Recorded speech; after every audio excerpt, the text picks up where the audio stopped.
본 저작물은 원격 수업을 위한 자료로 교사와 학생의 수업 목적으로만 활용이 가능합니다. 본 수업 자료는 저작권법 제25조 2항에 따라 학교 수업을 목적으로 이용되었으므로 본 수업 자료를 외부에 공개, 게시하는 것을 금지하며 이를 위반하는 경우 저작권 침해로서 관련법에 따라 처벌될 수 있습니다. 안녕하세요, 여러분. 이번 시간에는 수송기술의 미래에 대해서 학습을 해보겠습니다. 우리는 지난 시간에 수송기술의 발달 과정에 대해서 좀 살펴봤는데요. 이번 시간에는 주로 미래의 수송기술 수단에 대해서 좀 살펴볼까 합니다.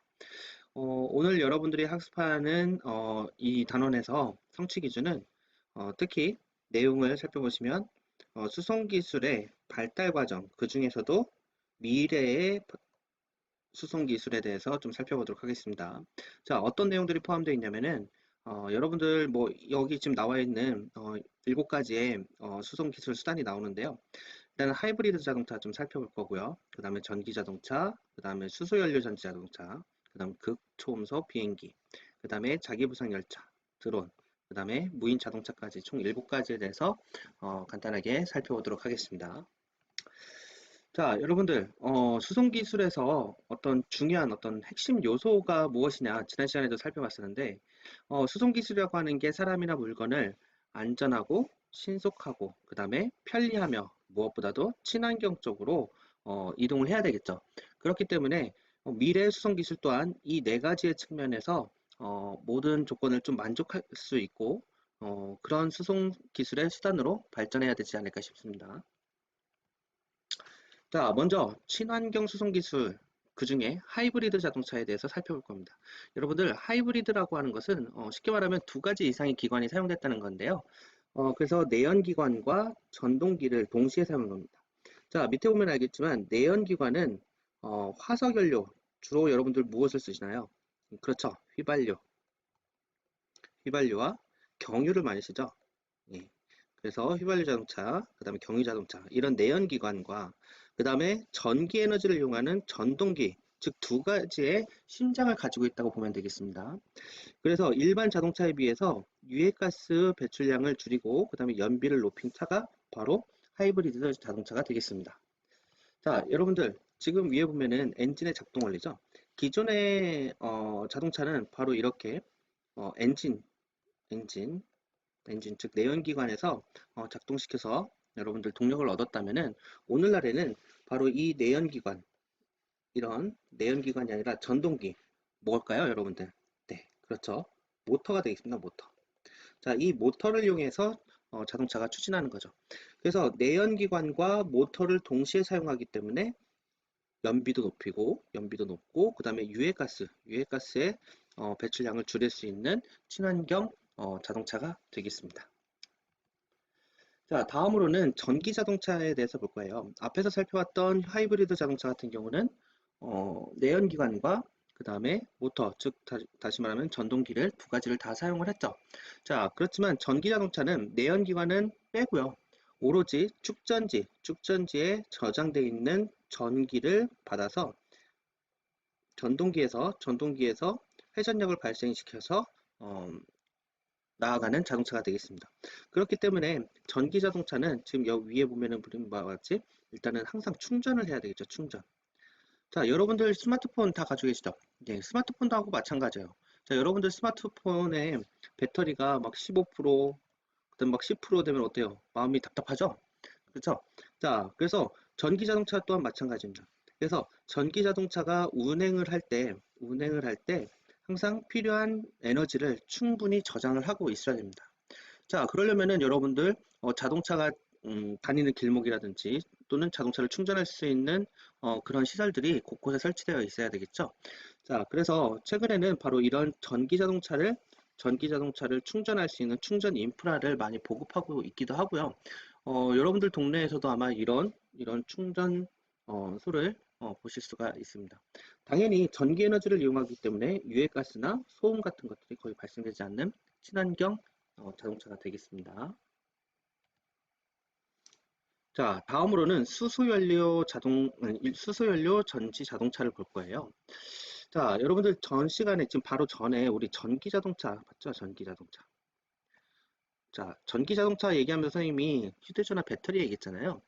그래서 만약에 여러분들 밖에 나가는데 휴대전화 배터리 양이 15%, 10%막 이렇게 됐어요. 근데 충전하는 데가 없어요. 충전할 수가 없으면은 여러분들 마음이 어떠세요? 굉장히 불안하겠죠? 자, 그래서 수소연료 전지 자동차라고 하는 것이 최근에 좀 많이 곽광을 받고 있는데요. 기존의 전기 자동차 같은 경우는 뭐 모델마다 아니면 환경마다 조금씩 다르겠지만 약 200에서 400km, 킬로미터입니다. 뭐 이 정도 운행을 할 수 있다고 그래요. 자, 그런데 200에서 400km. 자, 여러분들 우리나라에서 만약에 우리나라에서 서울에서 부산까지 간다고 했을 때 약 거리가 한 400km 가까이 되거든요. 400km 조금 안 돼요. 자, 근데 이 400km 간다고 했을 때 전기 자동차로 간다고 하면은 예를 들어서 중간에 한 번 정도는 충전을 해야 되겠죠. 그죠? 자, 충전하는데 드는 시간도 좀 소요될 거고. 자, 그래서 한 번 충전으로, 즉 한 번 주유하거나 한 번 충전으로 장시간 또는 장거리를 운행할 수 있는 그런 자동차에 대해서 사람들이 관심을 많이 갖게 되는데요. 자, 수소연료 자동차는 뭐냐면은 수소와 공기 중에 산소. 자, 수소는 원자기호가 뭐죠? H죠. 산소는 O예요. 그렇죠? 그래서 수소와 산소에 반응하면은 그 사이에 전기를 발생시킵니다. 자, 여러분들 지금 참고 자료 화면을 보시면은 자, 수소와 산소를 결합하면서 H와 O가 결합하면서 이 사이에 전기가 흐르게 되는데요. 그쵸? 전기가 흐르게 되는데 이 전기 에너지를 이용하는 게 바로 여러분들 연료전지 자동차가 되겠습니다. 바로 이 연료전지가 바로 이런 원리가 되는 거죠. 자, 그래서 여러분들 H 두 개하고 O가 하나가 만나면 뭐가 되죠? H2O가 되죠. H2O는 뭔가요? 물이죠, 물. 그쵸? 자, 그래서 한간에는 바로 이 수소연료 전지 자동차를 뭐 달리는 공기청정기 뭐 이렇게 얘기하기도 합니다. 자, 그래서 한 번 충전으로요, 이 수소연료 전지 자동차 같은 경우는 전기, 즉 다시 말하면 전동기를 이용하지만 바로 액화되어 있는 액화라고 하는 것은 즉 액체로 만든 수소, 액화수소를 충전하는 거죠. 그래서 액화수소를 충전해 놓 한번 가득 충전을 해 놓으면은 뭐 많게는 800km까지 달린다고 그래요. 네. 자, 그래서 기존의 전기 자동차에 비해서 훨씬 더 멀리 여행을 할 수 있는, 즉 달릴 수 있는 그런 자동차가 되겠습니다. 그렇기 때문에 많이 사람들이 각광을 받고 있긴 한데, 주목을 받고 있긴 한데, 지금 현재는 바로 이 수소, 액화수소를 충전할 수 있는 시설이 그렇게 많지 않기 때문에 지금 국가라든지 아니면 지자체에서 네, 많이 노력을 하고 있는 것으로 알고 있습니다. 자, 이게 바로 수소 연료 전지 자동차가 되겠습니다. 자, 다음으로는 지금까지는 자동차를 좀 살펴봤는데 지금 이제 좀 비행기를 볼 거예요. 자, 비행기는요, 지구상에 지금 우리가 현재 이용할 수 있는 교통수단, 즉 수송수단 중에서 가장 빠른 게 바로 비행기죠. 자, 비행기인데요. 우리가 여러분들이 많이 비행기를 타봤을 텐데 그 비행기는 제트기관을 이용하거든요. 보통 제트기관을 많이 이용합니다. 자, 이 제트기관을 이용하는데요. 이 제트기관에 좀 더 업그레이드 됐다는 측면으로 바라보시면 돼요. 그래서 여기 보면은 스트램 제트기관을 적용해서 자, 지구 대기권 내에서 비행 속도가 마하 5 이상인, 즉 마하 5 이상인 비행기가 바로 추진할 수 있는 게 바로 극초음속 비행입니다. 자, 여러분들 혹시 어, 번개 좀 무섭지 않나요? 자, 우리 보통 어떻게 말하세요? 천둥 번개라고 하죠. 천둥 번개가 쳤다. 근데 어떻게 보면은 이 말은 좀 잘못됐는지 몰라요. 자, 여러분들 천둥 번개가 칠 때 번개가 먼저 오나요? 천둥이 먼저 오나요? 당연히 번개가 먼저 오죠. 번개는 빛이고요. 그쵸? 천둥은 소리가 되니까. 그쵸? 빛이 먼저 번쩍 비치고 한참 후에 소리가 들립니다. 자, 왜 그럴까요? 네, 그것은 빛의 속도가 즉 음성의 소리의 속도보다도 훨씬 더 빠르기 때문에 그렇죠. 자, 그래서 마하라고 하는 단위는 뭐냐면요. 바로 이 소리의 속도 단위를 우리가 마하라고 하는데 일반적인 소리의 속도보다 5배 이상 빠르다라고 보시면 됩니다. 자, 여기 보시면 네, 볼게요. 자, 그래서 1마하라고 하는 것은요. 1마하는 약 초속 340m입니다. 340m. 그래서 시속으로 따지면은 1시간에 얼마나 가느냐? 1224km 정도를 가는 거예요. 1마하가. 자, 그러면은 마하 5 이상이라고 하면은 1224에다가 곱하기 5 하면 되니까 와, 얼마나 빠른지 여러분들 상상이나 가시나요? 자, 이렇게 빠르게 이동을 할 수 있는 게 바로 초음속 비행기입니다. 자, 기존의 제트기관보다도 훨씬 더 큰 힘을 발생시킬 수가 있죠. 그래서 제트기관, 스트램 제트기관이라고 하는 건 뭐냐면은 기존의 제트기관을 한층 더 업그레이드 했다고 여러분들 이해하시면 되고요. 자, 공기가 들어오게 되면 이 공기를 굉장히 초음속으로 압축을 하게 되는 겁니다. 압축. 자, 많은 양의 산소가 포함되어 있겠죠. 자, 이렇게 압축을 한 공기에다 연료를 분사시켜서 연소하고요.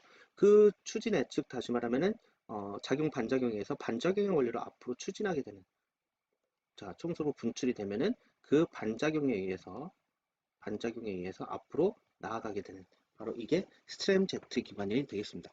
여러분들 이 스트램 제트 기관은요, 자동차에도 이용을 할 수가 있어요.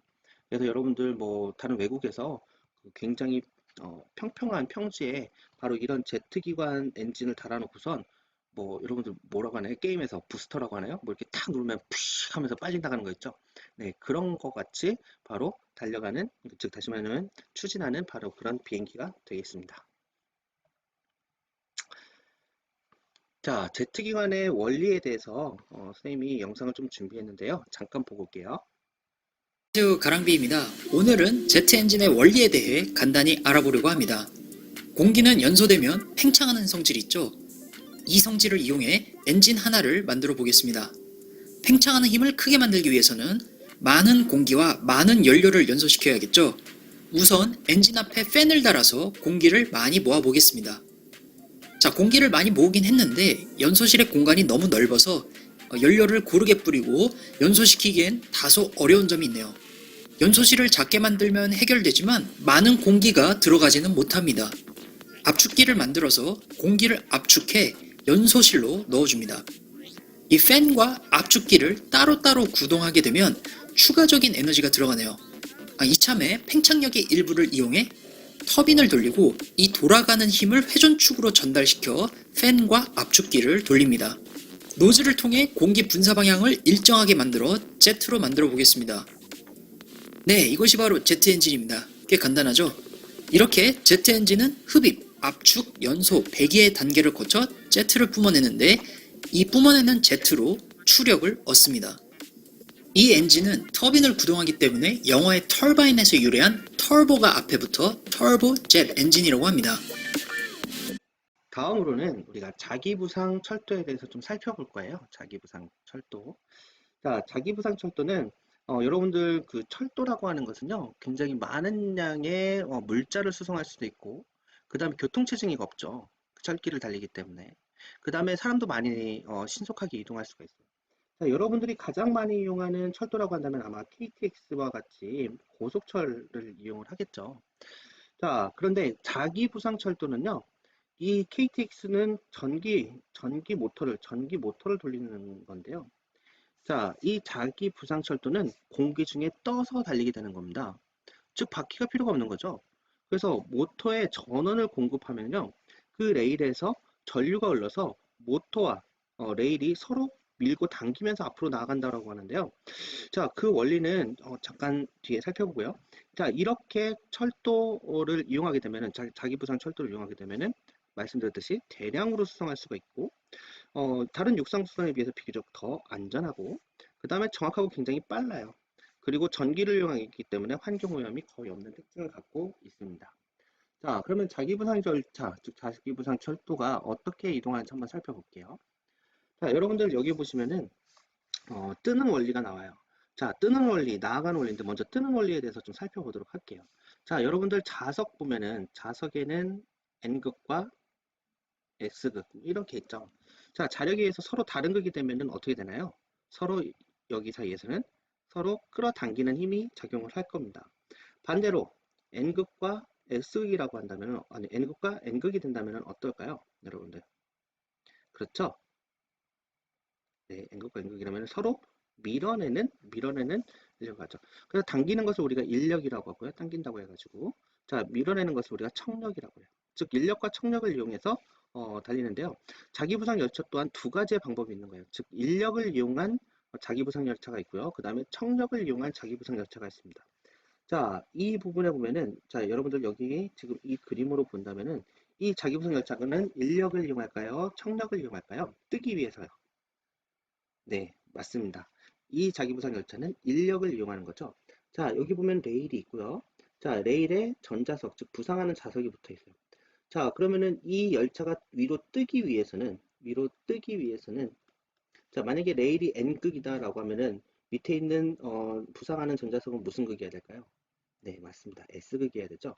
그래서 해야지 N극과 S극이 서로 잡아당겨서, 즉 다시 말하면 잡아당김으로 인해서 요 사이에 잡아당기는 힘이 작용해서 이 열차가 바로 뜰 수가 있는 거죠. 자, 지금 이 그림에서 보는 이 열차는 바로 인력, 당기는 힘을 이용한 거죠. 자, 그러면은 나아가는 원리는 어떻게 될까요? 나아가는 원리는 네, 맞습니다. 자, 여러분들 N극과 여기 보면은 N극과 N극이네요. 그럼 밀어내죠. 자, 지금 이 상황에서 봤을 때는 앞으로 이만큼 밀어내요. 근데 여기는 S극이네요. 이 N극 입장에서는 서로 다른 극이니까 잡아당기려고 즉 붙으려고 하겠죠. 얘는 밀어놨고 얘는 붙으려고 그래요. 자, 즉 다시 말하면 이 N극과 S극이요. 자, 레일에 있는 레일에 S극과 N극이 있는데요. 요 N극, S극을 바로 리니어 모터라고 하는 것이 순간 바꿔주는 거예요. 자, 요만큼 진행했을 때 N극이 아니라 여기는 S극이 되고 이렇게 지나가면서 여기는 S극이 되고 다시 또 N극이 되는 이런 상태죠. 자, 그래서 N극과 S극을 계속 바꾸면서 앞으로 빠르게 지나가게 됩니다. 자, 앞에서 살펴봤듯이 자기부상 열차는 레일하고 자, 레일에 떠서 달리는 열차라고 그랬죠. 그렇기 때문에 마찰력이 없어요. 마찰력이 없기 때문에 굉장히 빠르게 진행할 수가 있습니다. 빠르게 달릴 수가 있죠. 자, 이게 바로 자기부상 철도, 즉 자기부상 열차가 되겠습니다. 비행기만큼 빠르면서 열차만큼 편리한 교통수단은 없을까요?